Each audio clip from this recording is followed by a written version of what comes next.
My name is Remic Ensweiler, and I am the Outdoor Lab / Prairier Manager in biology. This is a classified staff position whose chief role is the management and restoration of 40 acres of campus natural areas. These natural areas contain native Illinois prairie, wetland, woodland, and other historic habitat. Efforts to manage them include weeding, prescribed burning, cutting trees, and collecting, drying, processing, propagating, and spreading native seed. Ideally, descendants of plants that compose the historic habitats of Illinois would have propagated themselves for generations.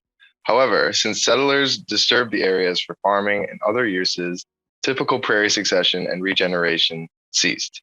For example, if there was a disturbance amidst a vast, unbroken prairie, first, early establishing and fast-growing prairie species would come in, and then in time, more precious or valuable species would replace them, and the prairie would regenerate on its own. However, due to human forces of farming and development, natural succession has stopped as we knew it.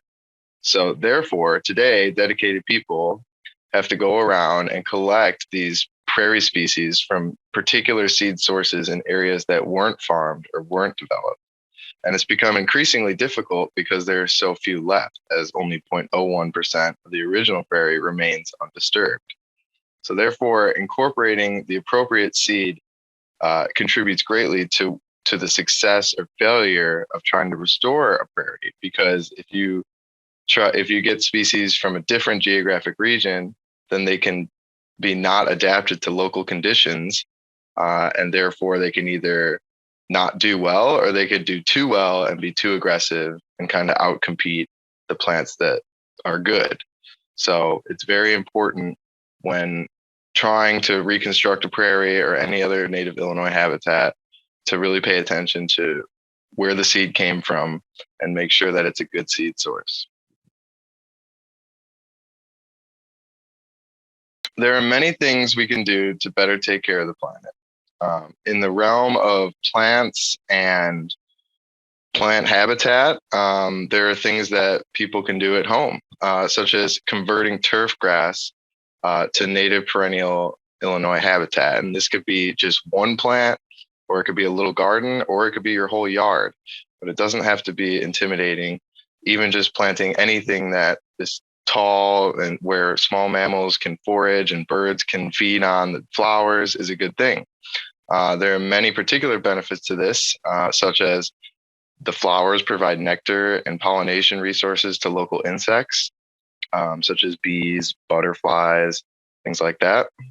Also, these little gardens or plants, they provide much better stormwater and flooding services or mitigation, because they can absorb water that runs off in a flooding event or a rain event much better than turf grass. Also, it creates a more aesthetically pleasing habitat as opposed to a flowerless turf grass lawn. A garden just generally tends to have more to look at, beautiful flowers, colors, things like that. It also gets you out in nature, and it improves you. There have been many studies that show that it improves your mental well-being to be out in nature, tending to plants. And then the last benefit I would say is that it utilizes no herbicide or fertilizer, as opposed to turf grass lawns that often require a lot of these chemicals. Yeah, all I'll say is that COD Natural Areas has an online presence. You can go to the website and search COD Natural Areas or COD Prairies. Also, you can go on Facebook, Instagram, Twitter, and YouTube and find awesome videos that the college has produced. And those are all kind of under the name COD Natural Areas.